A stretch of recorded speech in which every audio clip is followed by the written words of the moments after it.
नमस्कार। देवभूमि के दंगल में आप सभी का स्वागत है। मैं हूं आपके साथ गरिमा वाजपेयी। देवभूमि के दंगल में आज बात करेंगे 2024 की विदाई 2025 में होगी भरपाई।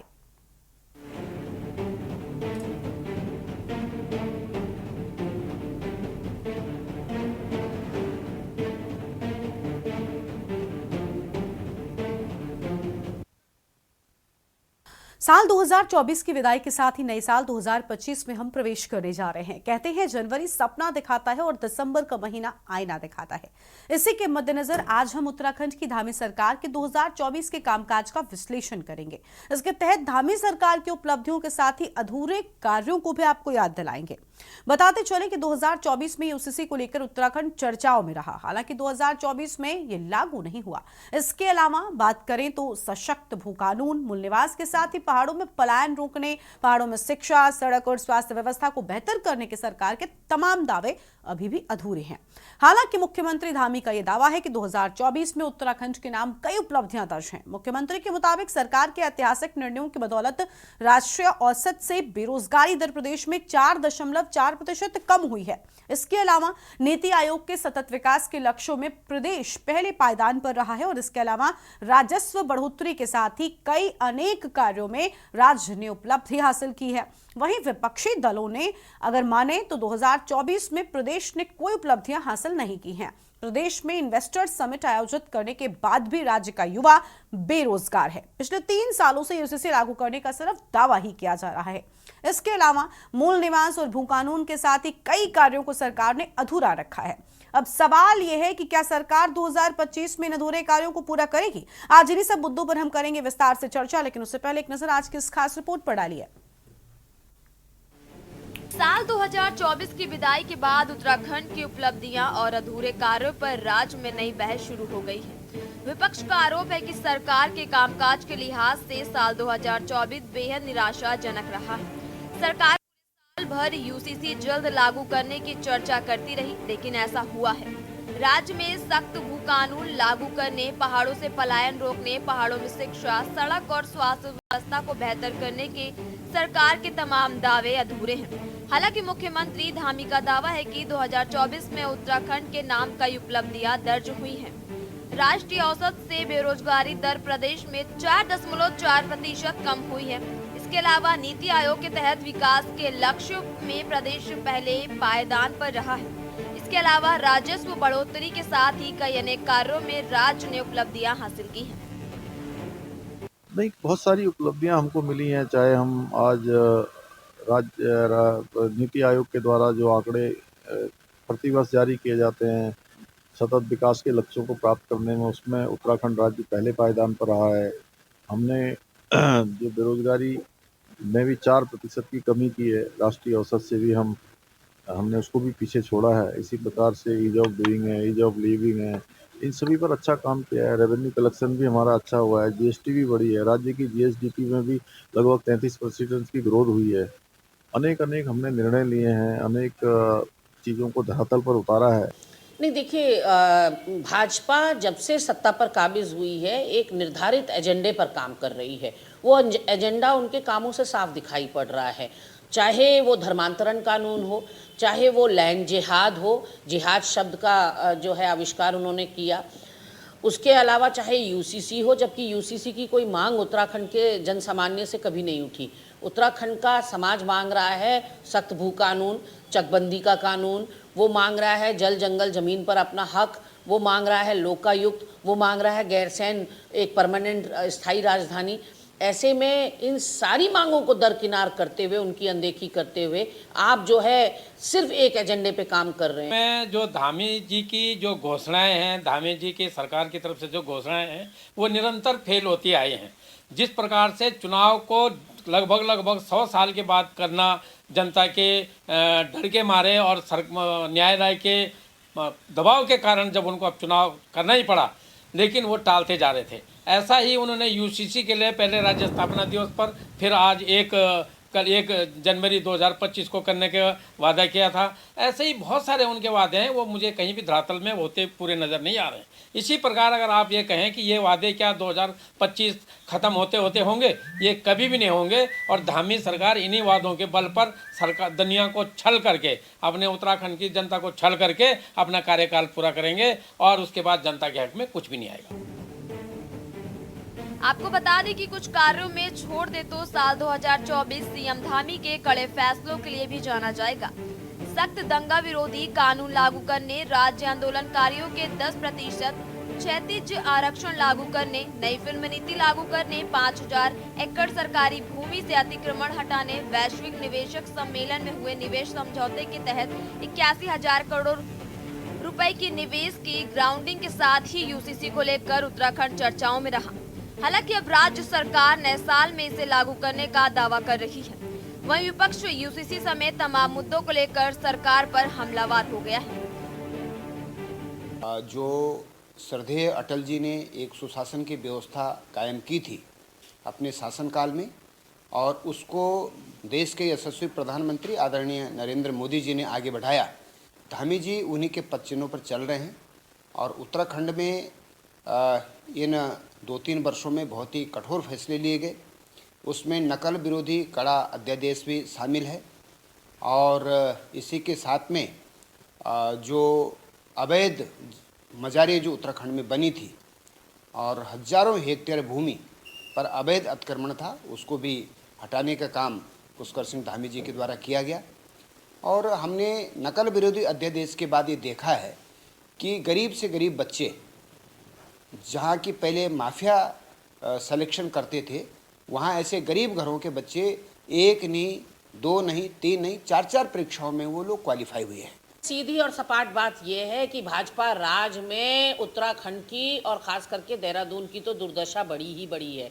बदहाल हुआ है उत्तराखंड। इनकी जो तथाकथित विकासकारी योजनाएं थी वो विनाशकारी योजनाओं में तब्दील होती हुई नजर आ रही हैं। ऑल वेदर रोड को ही आप देख लीजिए, जगह जगह बर्फबारी की वजह से, लैंडस्लाइडिंग की वजह से वो अवरुद्ध पड़ी हुई हैं सड़कें। तो किस लिहाज से उसको ऑल वेदर रोड कहा जाए? आपने पहाड़ियों का कटान कर दिया, आपने लाखों पेड़ों का कटान कर दिया, और तो और एयरपोर्ट विस्तारीकरण के नाम पर आप पेड़ कटान कर रहे हैं। जागेश्वर धाम तक भी आपकी पैनी निगाह पहुंच गई। वो तो भारी जन विरोध की वजह से आपको कदम पीछे लेने पड़े।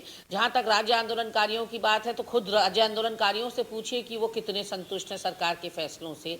और ऐसे में ज़मीनों का खुर्द-बुर्द होना सबसे ज़्यादा ऐतिहासिक मुझे लगता है ये कार्यकाल रहा है। शराब की ओवर रेटिंग के लिए, अवैध खनन के लिए। कुल मिलाकर नए साल से प्रदेश को काफी उम्मीदें हैं। दिल्ली देहरादून एक्सप्रेसवे के शुरू होने के साथ ही Rishikesh Karnaprayag rail line project के पूरा होने के साथ ही बेरोजगार युवाओं के हाथों में रोजगार मुहैया कराने के साथ ही पहाड़ की समस्याओं के समाधान की भी ऐसे में देखना होगा धामी सरकार 2025 में अपने किन किन वादों को पूरा करती है। Uttarakhand desk report.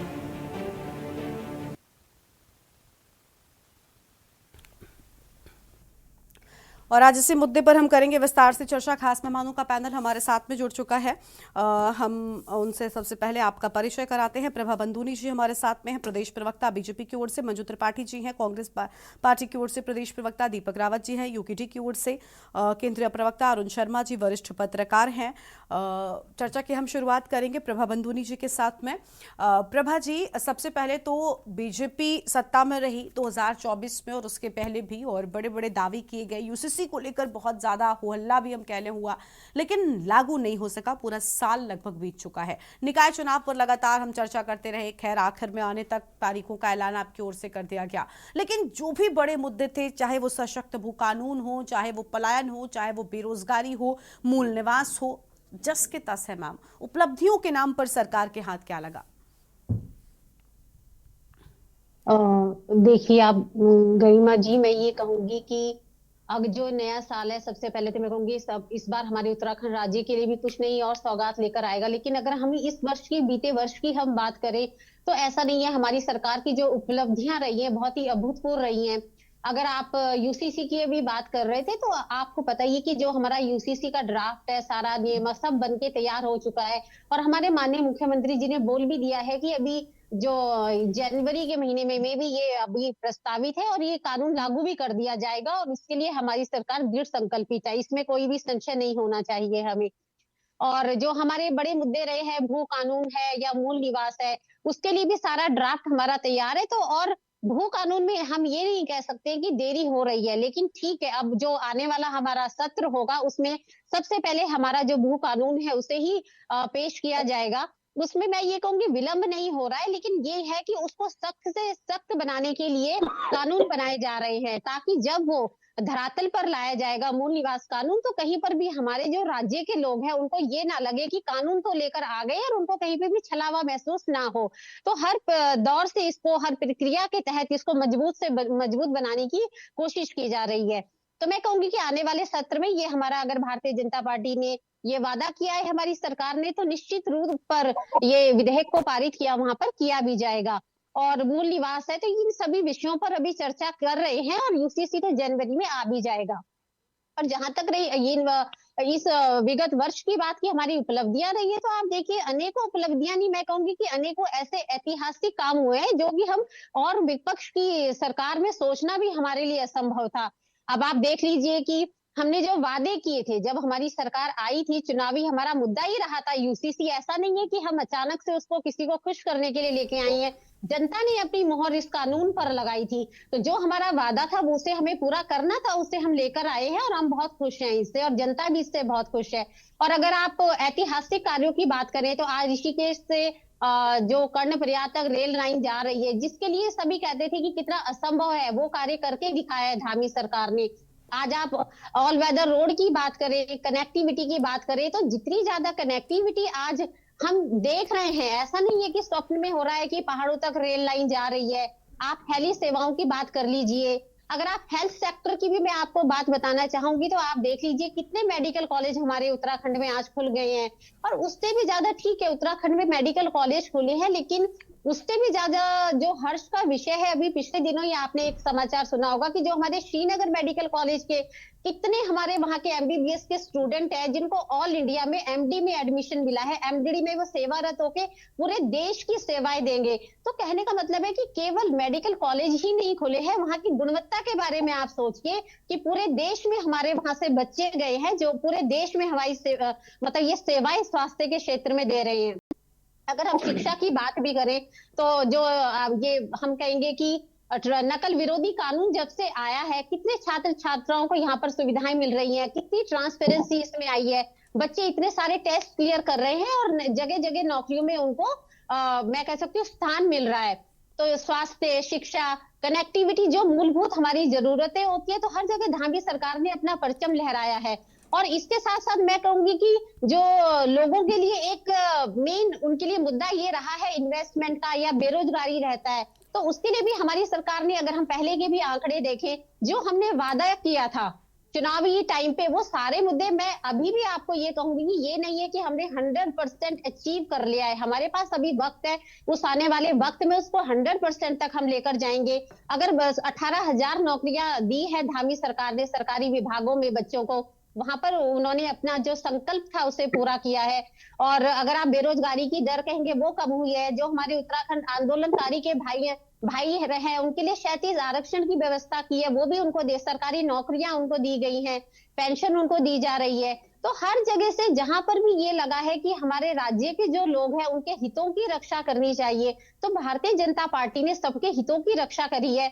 और वो चाहे हमारे उत्तराखंड आंदोलनकारी भाई रहे हो, जिन्होंने इस उत्तराखंड राज्य को बनाने में अपना योगदान दिया है, या फिर राज्य बनने के बाद जो अपेक्षाएं रहती है एक राज्य से, एक सरकार से लोगों की, तो भारतीय जनता पार्टी हर उस वहां तक पहुंचने में कामयाब हुई है। अगर आप ये देख लीजिए, हमारी जो मेन उत्तराखंड राज्य के जो मेन स्रोत है हमारा, चाहे वो तीर्थाटन हो या पर्यटन हो, अगर हम उसकी भी बात करें, तो आज आप चार धाम यात्रा देख लीजिए, कितनी भव्य और दिव्य वो यात्रा हो गई है कि पूरे देश से श्रद्धालु जब यहाँ आते हैं तो कितना अनुभव लेकर वो जा रहे हैं।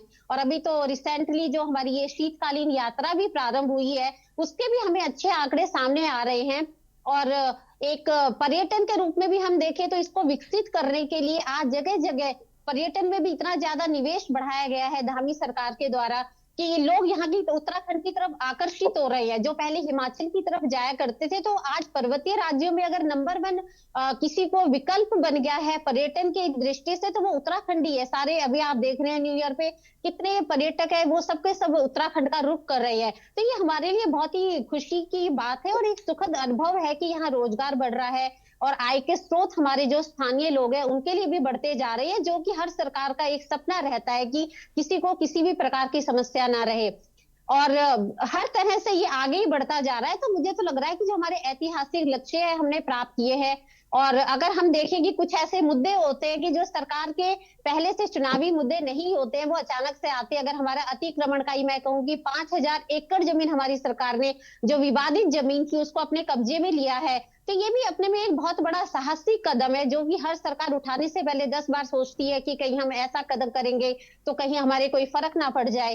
तो ये सारे ऐसे मुद्दे हैं कि जहां पर आप राजस्व की बात करें, राजस्व हमारा बढ़ा है, बेरोजगारी की दर भी कम हुई है, नए नए हम कहेंगे परियोजनाओं में पैसा लगाया है सरकार ने, तो जिससे कि राज्य की छवि भी बहुत उभर कर सामने आई है। अभी हमारा इतना भव्य दिव्य उत्तराखंड सदन बना है दिल्ली में, जहां पर कि सब लोग जा रहे हैं। तो मैं कहूंगी कि हर जगह से ये हमारे लिए एक सुखद अनुभव है। बहुत ही अच्छा साहसिक कदम भी हमारी सरकार ने उठाए हैं। तो मैं ये विगत वर्ष मैं ये कहना चाहूंगी कि ऐतिहासिक उपलब्धियों से भरा रहा है और इसके लिए मैं धामी सरकार को बहुत बहुत शुभकामनाएं भी देती हूँ और यही प्रार्थना करूंगी कि आने वाले जो नया साल होगा उसमें और हम अच्छा कार्य करेंगे और जनता को भी अच्छा लगेगा और हम सबके लिए सुखद अनुभव रहेगा। ठीक है, बहुत अच्छी बात है। लेकिन मैम देखिए, उम्मीद इस साल से भी थी कि कम से कम चीजें बेहतर होंगी, कुछ चीजों का संपूर्ण समाधान होगा, जो नहीं हुआ ये बड़ी बात थी अपने आप में। मंजू त्रिपाठी जी हैं प्रदेश प्रवक्ता कांग्रेस पार्टी की ओर से। मंजू जी, विपक्ष के लिए भी अगर हम देखें तो ठीक है, विपक्ष ने इन सारे मुद्दों को लेकर सरकार को घेरने का बड़ा प्रयास किया, लेकिन बद्रीनाथ मंगलौर छोड़ दें तो उसके अलावा क्या बड़ी उपलब्धि थी जो हाथ लगी और विपक्ष मजबूत हुआ हो? चीजें उतनी ठीक नहीं रही विपक्ष के लिए भी। गरिमा जी, आ रही है आपको मेरी आवाज? जी, आपकी आवाज आ रही है, बोलिए मैम। गरिमा जी, देखिए, जो है आपने भी देखा, हमने भी देखा, सबने देखा कि बीजेपी राज्य में राज्यवासियों ने अपने आप को ठगा हुआ सा महसूस किया है। उपलब्धियां इनकी यही रही हैं कि इन्वेस्टर समिट के नाम पर इन्होंने इस राज्य में डाका डाला। बिजली की समस्या, बिजली के दर बढ़े, महंगाई, बेरोजगारी किस कदर बढ़ी हुई है वो सभी आप लोग सभी देख ही रहे हैं, किस लिए जनता त्रस्त हो रही है। और इनकी उपलब्धि ये रही कि कांग्रेस द्वारा बनाई गई सरकारी संस्थाओं को इन्होंने बेचा। बड़ी सी बड़ी आप देखिए, पहले बिजली का बिल जो है 2 महीने में जितना आता था, अब वो 1 महीने में बिजली का बिल आ रहा है। तो महंगाई, बेरोजगारी तो इन्होंने दिया, ये सबसे बड़ी उपलब्धि इनकी यही रही। और सरकारी संस्थाओं का बेचने का काम ये इनकी उपलब्धि रही। ऑल वेदर रोड के नाम पर इन्होंने क्या किया, वो रोड की हालत देख लीजिए, आए दिन की दुर्घटनाएं आप देख लीजिए, और 4 धाम यात्रा में कितनी मृत्यु दर बढ़ा वो देख लीजिए। इन्वेस्टर समिट के नाम पर इन्होंने राज्य को जो ठगा, खाली भगवा रंग के वो पोस्टर और वो लगा के, अगर ये कारण ना होता तो इन्होंने अपने सिटिंग जो है मेयर, अभी मेयर का टिकट बटाना, सिटिंग मेयर को अगर कोई दाल में काला ना होता, सिटिंग मेयर को क्यों ना देते? मैं जिस वार्ड में रहती हूँ वहां के पार्षद को भी इन्होंने टिकट नहीं दिया। क्यों नहीं दिया? क्योंकि इनको पता है कि इनकी क्या उपलब्धि रही है, इन्होंने क्या किया है, किस तरह से राज्य की जनता को ठगा है, किस तरह से क्षेत्रवासियों को ठगा है, कोई काम नहीं किया है। इस कारण इन्होंने अपनी करतूत जो है अपने आप ही सरकार ने दिखा दी। तो इस तरह से झूठी वादे करना जनता से, यूसीसी ला रहे हैं, भू कानून ला रहे हैं, ये ला रहे हैं, वो ला रहे हैं, ऐसा कर देंगे, उत्तराखंड राज्य ऐसा बन जाएगा, उत्तराखंड राज्य देश में प्रथम होगा यूसीसी लाने वाला राज्य। बड़ी बड़ी बातें, डींगे मारना अगर किसी को सीखना है तो भाजपा सरकार से सीखे। और जहां तक महिला सुरक्षा के नाम पर क्या हुआ आपने देखा, दिन दहाड़े महिलाओं के साथ क्या हो रहा है। आईएसबीटी आपका सुरक्षित नहीं है, ट्रेन आपका सुरक्षित नहीं है, स्कूल आपका सुरक्षित नहीं है, कॉलेज सुरक्षित नहीं है, राज्य सुरक्षित नहीं है। अंकिता के हत्यारों को क्या न्याय मिला? वो हल्द्वानी की बेटी को न्याय मिला, द्वारहाट की बेटी को न्याय मिला, किसको न्याय मिला? तो इस तरह से राष्ट्रपति के मौजूद होते हुए, शहर में मौजूद होते हुए नाक के नीचे से करोड़ों की डकैती पड़ जाती है, उसका क्या हुआ? तो इस तरह से क्या मिला राज्य को? तो ये राज काट की हंडिया बार बार नहीं चढ़ती है। अभी आप निकाय चुनाव भी आ गए, आप देख लीजिएगा कि किस तरह से जनता इनके कारनामों से त्रस्त है, इनके झूठे वादों से त्रस्त है, और जनता अपना फैसला किस तरह से सुनाएगी वो भी आप कुछ ही दिनों में देख लेंगे। ठीक है सर, ठीक है मैम, आपके पास में लौटेंगे और मेहमान भी हमारे साथ में जुड़े हुए हैं, उनके साथ में चर्चा को हम आगे बढ़ाएंगे और बात करेंगे कि आखिर इस 2024 में उपलब्धियां क्या कुछ रहीं और किन चीज़ों पर अभी भी जो पेंच है वो फिलहाल अटका हुआ है, और बहुत से ऐसे मुद्दे थे जो चर्चा में तो रहे लेकिन उन पर काम कुछ नहीं हुआ। एक छोटे से ब्रेक के लिए रुकते हैं, चल लौटेंगे।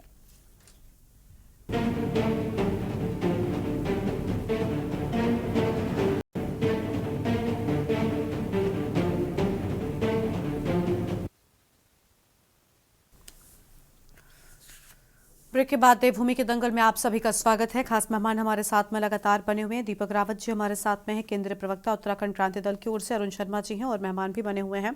दीपक रावत जी का रुख कर लेते हैं।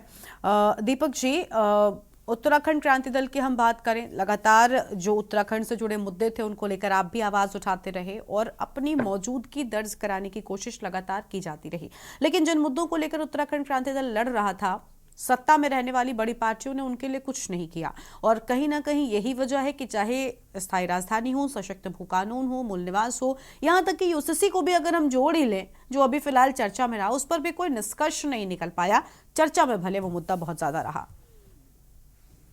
गरिमा जी, आप बिल्कुल सही कह रही है कि 2022 का जो इलेक्शन था, 2024 के इलेक्शन को प्रभावित करने के लिए भारतीय जनता पार्टी यूसीसी जैसा एक मुद्दा लेके आई कि यूसीसी से शायद वो वोट का जो ध्रुवीकरण है वो अपनी तरफ आकर्षित कर सके, उनको अपने पक्ष में कर सके। लेकिन आपको जानकारी दे दूं कि 1 जनवरी 2024 को उत्तराखंड क्रांति दल ने दीनदयाल उपाध्याय पार्क में 1 दिवसीय उपवास रखा था, इसी संबंध में भू कानून, सख्त भू कानून और मूल निवास से संबंधित। और उसी का असर यह हुआ कि 5 तारीख को खटीमा की रैली में मुख्यमंत्री जी ने स्वयं घोषणा करी कि इस प्रदेश को सख्त भू कानून और मूल निवास अगर कोई देगा तो वो भारतीय जनता पार्टी देगी। उनके उस 5 जनवरी के जो उन्होंने मंच में जो आश्वासन दिया था, या जो जनता के समक्ष इस बात का आश्वासन दिया था कि वो भारतीय जनता पार्टी करेगी, आप देख लीजिए पूरा 1 वर्ष बीत चुका है और उसमें कुछ भी नहीं हुआ है। उपलब्धियां भारतीय जनता पार्टी के प्रवक्ता जी ने बहुत गिनाई, लेकिन ये भी उनको मानना पड़ेगा, अगर उनको एक तरफ मान भी दिया कि उपलब्धियां हैं, तो पिछले 7 साल से तकरीबन भारतीय जनता पार्टी की सरकार है और पिछले 7 साल से आप पर्वतीय जिलों में महिला उत्पीड़न के मामले में सर्वश्रेष्ठ चल रहे हैं। आप रिकॉर्ड उठा के देख लीजिए, उसमें कुछ भी बदलाव नहीं हुआ है किसी प्रकार का। और उसका जीता जाता उदाहरण अंकिता भंडारी का केस है। जिस तरीके से उसको सरकार ने हैंडल करा है, जिस तरीके से उसमें लिपापोती करी है, जिस तरीके से अपने मौजूदा विधायक को बचाने की कोशिश करी है, उसका स्पष्टीकरण देने की आवश्यकता नहीं है, वो आपके जनता के समक्ष पड़ा हुआ है। देखिए, जरूर वनाग्नि में, हेलो हाँ, क्या आवाज आ रही है? बोलिए आप सर। वनाग्नि में 2016-2017 में हमने सबसे ज्यादा वनाग्नि में हमने इस प्रदेश ने लोगों को खोया था। इन्होंने 2024 में वो रिकॉर्ड भी तोड़ दिया। ये उपलब्धि की बात नहीं है, लेकिन इनको पता होना चाहिए। इन्होंने 2023 में गरिमा जी ये फूले नहीं समा रहे थे कि 4 धाम यात्रा में हमने रिकॉर्ड यात्री आए हैं। 2024 में उसमें जो जबरदस्त गिरावट आई है वो सिर्फ इनके मिसमैनेजमेंट के कारण आया है। तो ऐसे बहुत से कारण हैं गरिमा जी, जब लगता है कि सरकार बोलती कुछ है और करती कुछ है और वास्तविकता में होता कुछ है, तो इनकी इतनी कथनी करने में इतना भेद है कि आप ये देखिए कि आज जब हम निकाय चुनाव को देख रहे हैं, तो निकाय चुनाव में जिस प्रकार से इनके मुद्दे जो है, मुद्दा ही नहीं, कोई मुद्दा ही नहीं है। आप एक और आप ही के चैनल में कितनी बार स्मार्ट सिटी का प्रोजेक्ट 2015-16 से पूरे भारतवर्ष में चल रहा है। पिछले 7 साल से गरिमा जी भारतीय जनता पार्टी की सरकार है, मुख्यमंत्री बदले हो, अब आप बताइए स्मार्ट उत्तराखंड देहरादून क्या स्मार्ट सिटी में आ गया है? क्या देहरादून स्मार्ट सिटी बन गया है? और इससे पहले बहुत से राज्यों में जो जिन शहरों का चुनाव हुआ था वो स्मार्ट सिटी बन चुके हैं।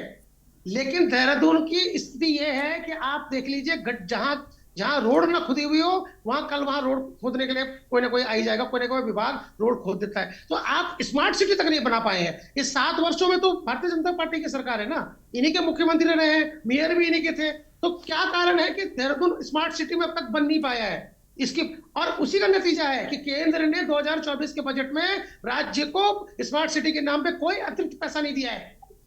ये इसकी जिम्मेदारी तो भारतीय जनता पार्टी के प्रशासकों को लेनी पड़ेगी ना। मेयर जो निवर्तमान मेयर है उनको लेनी पड़ेगी, जो मुख्यमंत्री है उनको लेनी पड़ेगी। तो इसे कैसे बचा जा सकता है? तो ऐसे बहुत से मुद्दे हैं। भू कानून है, सख्त भू कानून की बात कर रहे हैं, मूल निवास के लिए लोग सड़कों पे है।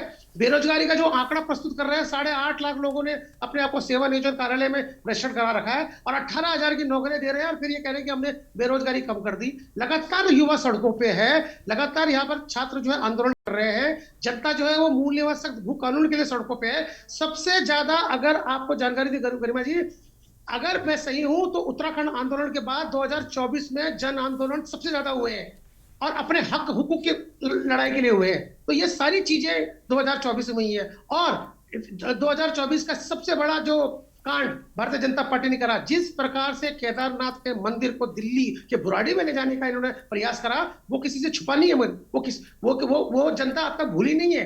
लेकिन देखिए, चुनाव जीतने का मतलब ये नहीं होता कि आपने जो ऐतिहासिक गलती कर दी है केदारनाथ में, उससे पूरे भविष्य में भारतीय जनता पार्टी बच नहीं पाएगी। लेकिन क्या है, अब इतने सारे मुद्दे हैं जनता के कि अभी भी हमें लगता है कि क्योंकि सरकार भारतीय जनता पार्टी की है, 2024 में शायद जो पूरे वादे हो ना पाए, जनता जिस तरह से मूर्ख बनी है, 2025 में शायद भारतीय जनता पार्टी को सद्बुद्धि आए और वो जनता के मुद्दों पे, जनता के मुद्दों जो जनता चाहती है उस पर आगे बढ़ के काम करे। चलिए, भारतीय जनता पार्टी से उम्मीदें थी जिन पर खरा नहीं उतरी भारतीय जनता पार्टी, इस पर अभी प्रभा जी से हम जवाब लेंगे। उससे पहले अरुण शर्मा जी हमारे साथ में हैं, वरिष्ठ पत्रकार हैं, उनके साथ में हम चर्चा करेंगे। और देखिए, नए साल की उपलब्धियों की बाहर की अगर हम बात करें तो वो कहीं ना कहीं बहुत कम रही। अरुण शर्मा जी, आवाज मिल रही है आपको हमारी?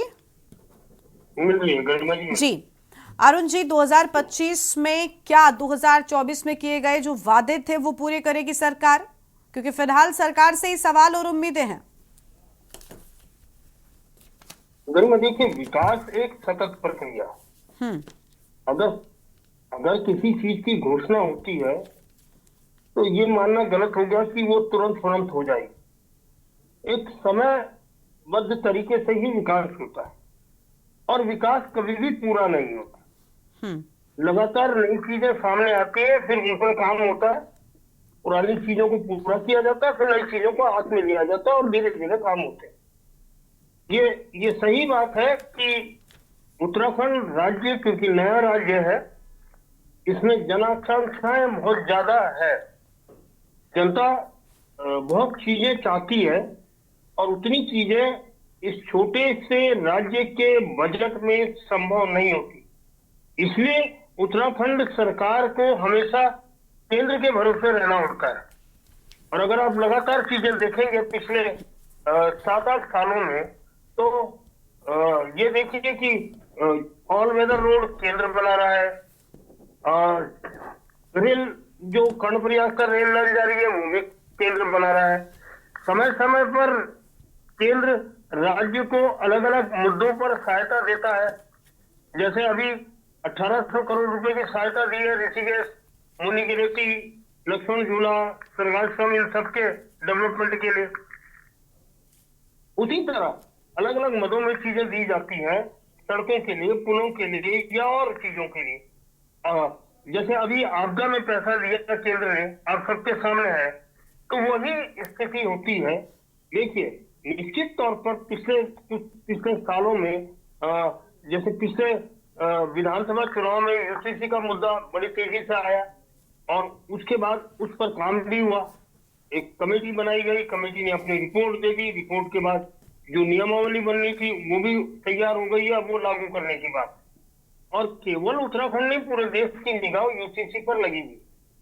उसके अलावा नकल विरोधी कानून आया, आप देख लीजिए, बहुत सारी जगह पर अतिक्रमण मुक्त कराया गया वन भूमि को। लगभग 5000 एकड़ सरकार दावा करती है। तो ये वो भूमि है जहां कहीं मंदिर बन गया था, कहीं मजार बन गई थी, इसको मुक्त कराकर सरकार ने अपने कब्जे में ली।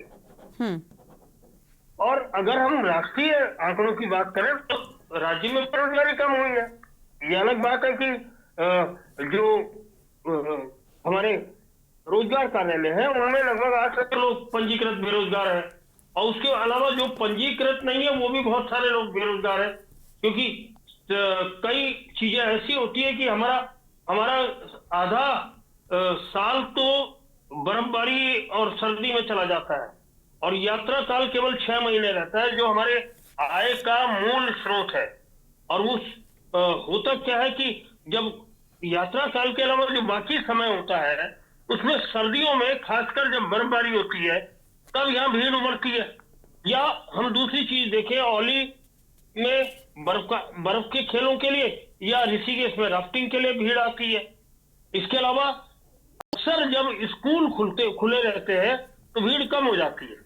गर्मियों में तो चलिए 4 धाम की वजह से भीड़ होती है, और बरसात में हम आपदाओं का दर्द झेलते हैं। ये तमाम चीजें हैं, क्योंकि पूरा का पूरा उत्तराखंड जो है मौसम के ऊपर डिपेंड करता है। यहाँ बारिश होना दुश्वारियां बढ़ाता है, बर्फबारी दुश्वारियां बढ़ाता है, तो उसके लिए अब मौसम के खिलाफ कोई ठोस योजना तो बन नहीं सकती कि बारिश रोक दी जाए या बर्फबारी रोक दी जाए, ऐसा तो हो नहीं सकता।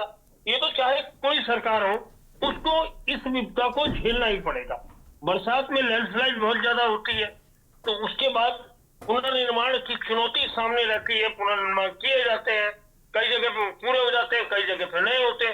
पिछली बरसात के पुनर्निर्माण कई जगह पर अब तक पूरे नहीं हुए।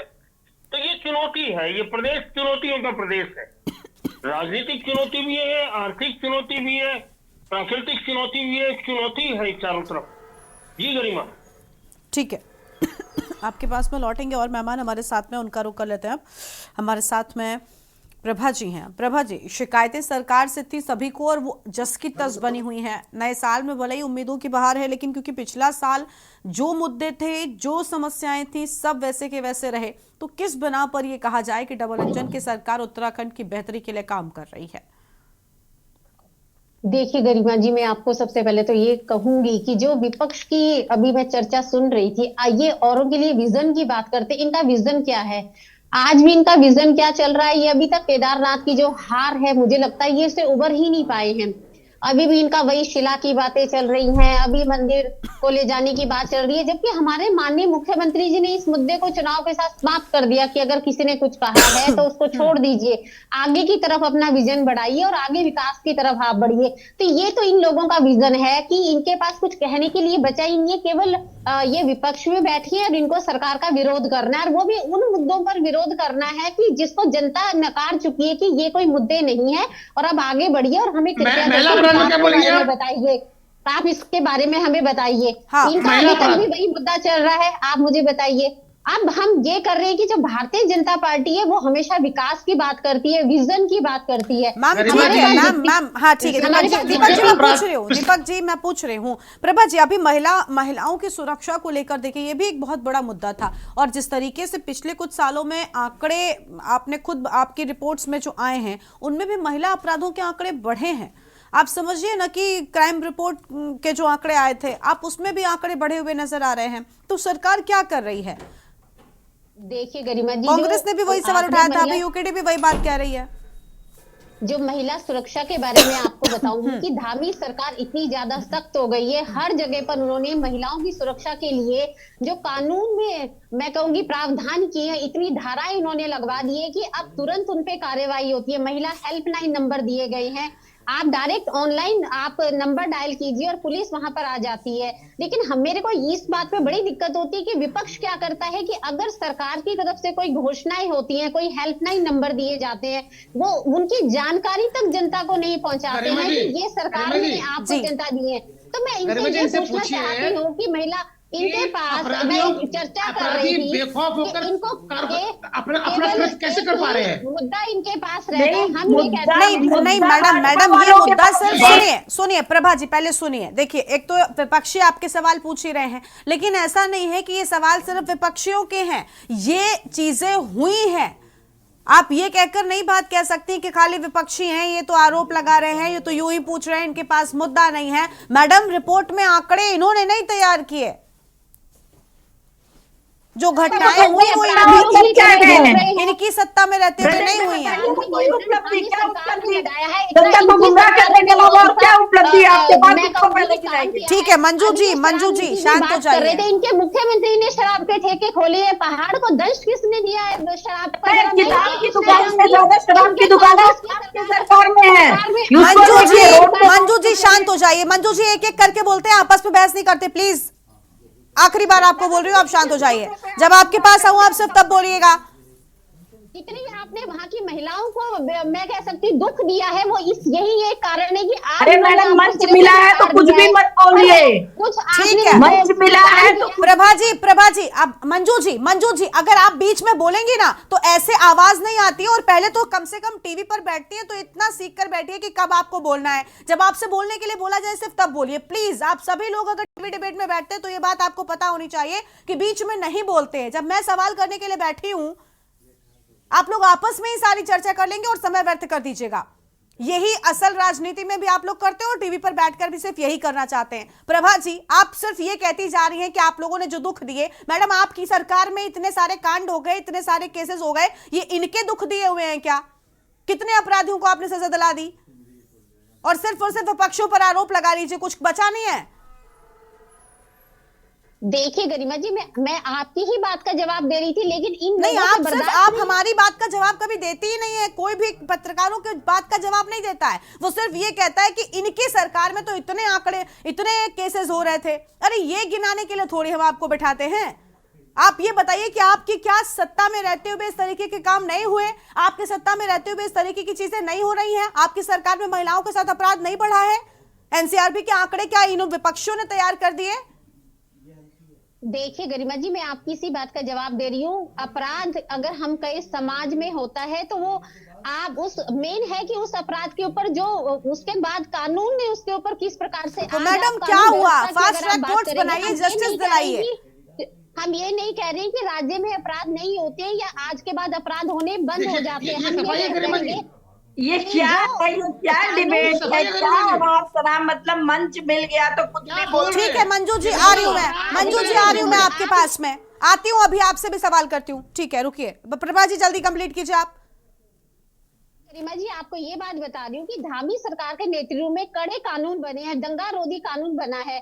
तो वो जो दंगा रोधी कानून बनाया है आज तक आप मुझे बता दीजिए कौन सी सरकार में इतना कड़ा दंगा रोधी कानून आया है? बल्कि विपक्ष तो उन दंगाइयों को सपोर्ट करता है। जब दंगा रोधी कानून आया तो ये उसके समर्थन में खड़ी है। इन्होंने नहीं लेकिन कम से कम चीजें बेहतर करिए। महिला अपराध पर लगाम लगे और कम से कम हर साल आंकड़े न बढ़े, इस चीज को तो सुनिश्चित करा सकती हैं आप। ठीक है हम ये नहीं कह रहे कि आपने कुछ काम नहीं किया, आपने कानून नहीं बनाए, कानूनों का पालन नहीं हुआ, ऐसा कुछ हम नहीं कह रहे हैं। लेकिन मैडम अगर आंकड़े बढ़ेंगे तो सवाल भी उठेंगे, इस चीज को ध्यान में रखेगा। अब मंजू जी के पास आते हैं। मंजू जी कांग्रेस पार्टी जब सत्ता में रही तब महिला अपराध के लिए या महिलाओं की सुरक्षा के लिए जो अपराध हो रहे थे उन पर कितनी लगाम लग गई थी? क्या तब के आंकड़े कोई कम नहीं हो गए थे मैडम? अगर आज हम सवाल बीजेपी से कर रहे हैं तो आपके सत्ता में रहते आपने कौन से बड़ी समस्याओं का समाधान किया?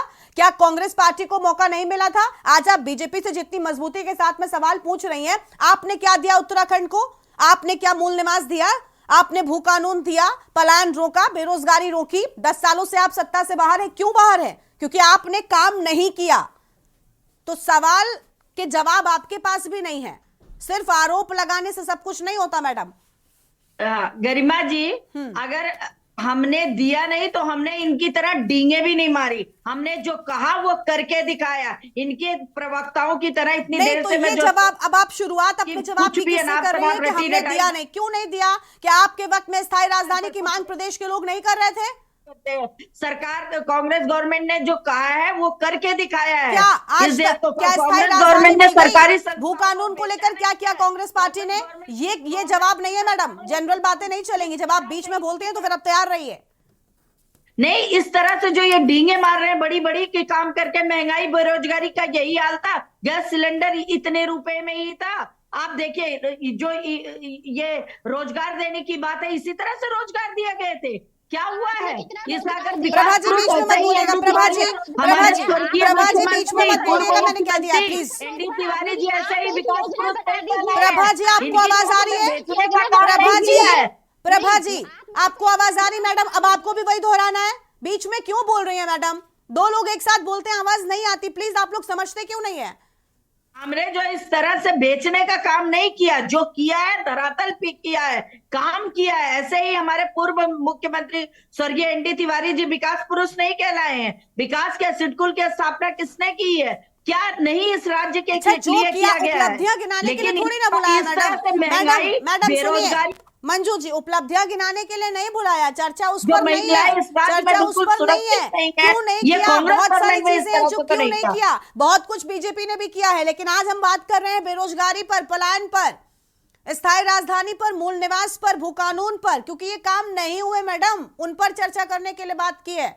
उपलब्धियां आपके पास अगर हैं तो बीजेपी के पास आपसे शायद थोड़ी ज्यादा होंगी। तो ये मत कहिए कि सब आरोप प्रत्यारोप ही बस लगाते रहिए।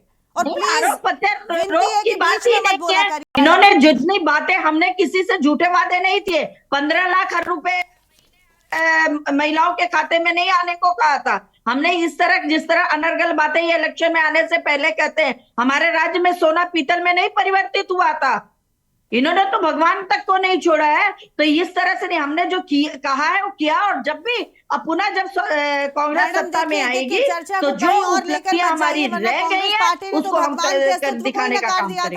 वरना कांग्रेस पार्टी ने तो भगवान के अस्तित्व को ही नकार दिया था। अब वहां पर चर्चा लेकर मत जाइए, हम उत्तराखंड तक चर्चा कर रहे हैं तो उसको वहां तक सीमित रखिए। चलिए आपके पास में लौटेंगे, अरुण शर्मा जी के पास जाएंगे। अरुण जी, सबने सब कुछ कर दिया, बीजेपी कांग्रेस दोनों से ही मतलब सवाल है, यूकेडी को उसमें नहीं जोड़ते हैं, ये दोनों सत्ता में रहे, तो फिर ये समस्याएं, ये मुद्दे जस के तस क्यों है सर? ये जो कांग्रेस पार्टी आज सत्ता में बैठी बीजेपी से 100 सवाल कर लेती है, क्या इनको मौका नहीं दिया था?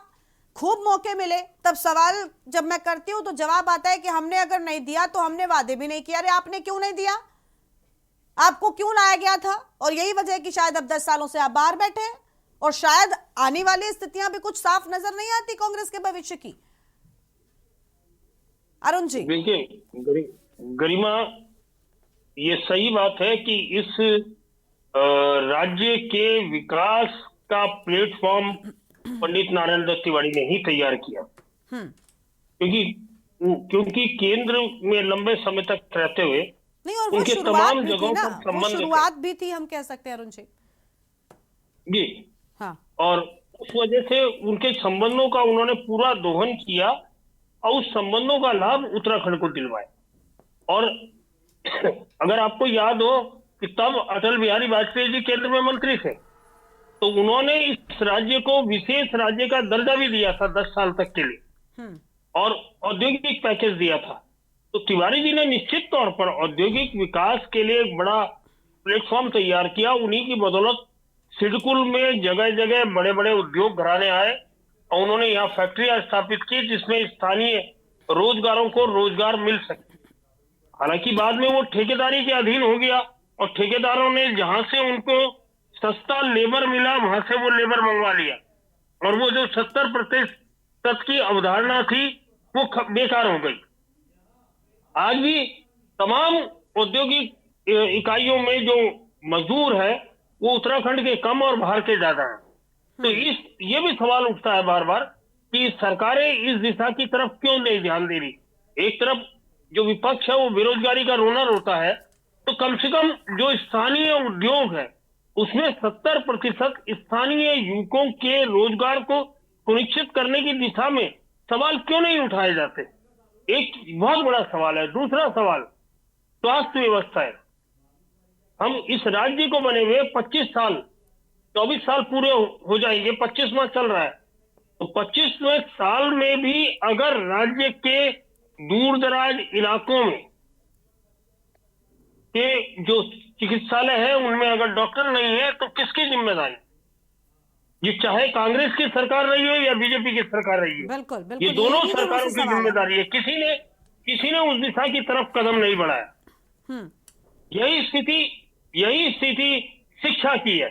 और हम बात कर रहे हैं, बार बार बात करते हैं प्लान की, तो प्लान तो होगा ना जब सुविधाएं पहाड़ के दूर दराज इलाकों में नहीं होगी। तो निश्चित तौर पर एजुकेशन के लिए, हेल्थ के लिए, अच्छी रहन सहन के लिए मैदानी क्षेत्रों की ओर पलायन होगा, क्योंकि रोजगार की संभावना भी मैदानी क्षेत्रों में ज्यादा होती है, पहाड़ में तो होती नहीं। तो इसीलिए पलायन लगातार बढ़ता है, इसीलिए गांव के गांव खाली हो गए।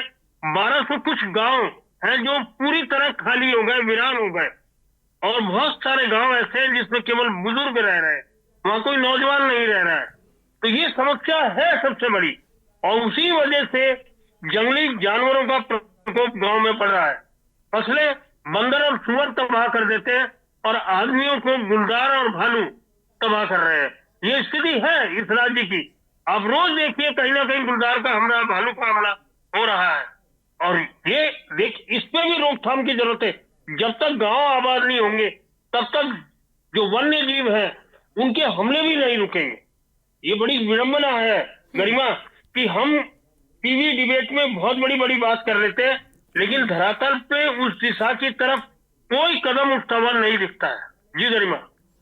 ठीक है, दीपक रावत जी के पास चलते हैं। दीपक जी, यूकेटी लगातार लड़ती रही बहुत सारी चीजों के लिए। अभी भी हम देखिए सवाल यूकेटी से नहीं कर रहे क्योंकि यूकेटी को बहुत मौके नहीं मिले। वो एक क्षेत्रीय पार्टी रहे, शायद उत्तराखंड की ही बात करते रहे, और यही वजह है कि बहुत ज्यादा बूस्टअप नहीं मिल पाया। लेकिन मुद्दे उठाना यूकेटी ने नहीं छोड़ा। मौके मिले प्रभा जी की बीजेपी को और कांग्रेस पार्टी को, दोनों के साथ यूकेटी ने हमेशा खड़ी रही। यूकेटी बेहतर काम हो उत्तराखंड के लिए, बेहतरी के लिए हमेशा हमने देखा। लेकिन आज बीजेपी से सवाल इसलिए ज्यादा है क्योंकि बीजेपी फिलहाल काफी लंबे वक्त से सत्ता में है। क्या कांग्रेस पार्टी से जनता संतुष्ट थी सर? अगर सारे काम अच्छे हो रहे थे तो आज स्थिति कांग्रेस पार्टी की ऐसी क्यों हो गई? गरिमा जी, आप ही के सवाल में आप ही का जवाब छुपा हुआ है। अगर कांग्रेस ने यहाँ की जो जनता है उनकी आकांक्षाओं के अनुरूप शासन किया होता, नीतियां बनाई होती, तो वो 10 साल सत्ता से दूर नहीं होते। यदि 10 साल वो सत्ता से दूर है इस प्रदेश में, तो कहीं ना कहीं पर उनका जो पहले का 10 साल का कार्यकाल रहा है, जिस प्रकार की उनकी इस राज्य की जो राजनीति रही है, उनके संगठन की जो राजनीति रही है, उसका दुष्प्रभाव ये इतना पड़ा है कि अब जनता शायद उन पर विश्वास नहीं कर पा रही। और यही स्थिति है जिसके कारण आज भारतीय जनता पार्टी शासन में है और कांग्रेस विपक्ष में है। देखिए, यूकेडी तो इस प्रदेश के बनने से पहले से ही जन मुद्दों को उठाती रही है, और हमारा तो फर्ज बनता है। देखिए, राजनीतिक रूप से भले ही जनता हम पे अपना आशीर्वाद नहीं देती हो, लेकिन शायद ही कोई ऐसा वर्ष रहा हो, शायद ही कोई ऐसा मुद्दा रहा, मंच रहा हो या हो प्रदेश बनने से पूर्व या प्रदेश बनने के बाद भी, जहां पर हमने स्थानीय मुद्दों को ना उठाया हो, या जहां पर सरकारें गलत करती हो उसको नहीं उठाया हो। अब ये जो भारतीय जनता पार्टी की राजनीति है, जो कांग्रेस की राजनीति है, इसका ये परिणाम है कि 24 वर्ष के बाद भी अगर पलायन पे रोकथाम नहीं हो पा रही है तो इसकी जिम्मेदारी यूकेडी की तो नहीं है। यदि रोजगार उत्पन्न नहीं हो पा रहा है तो इसकी जिम्मेदारी यूकेडी की तो नहीं है। ये जो चीजें होती है ना गरिमा जी, हो क्या रखा है कि आप लोग लुभावने वादे कर लेते हैं, और सबसे बड़ी चिंता जो क्या है, मुख्यमंत्री अगर कोई भी बनता है, जब तक वो सुदूर प्रांत में रहने वाले व्यक्ति को केंद्र में रखकर योजना नहीं बनाएगा।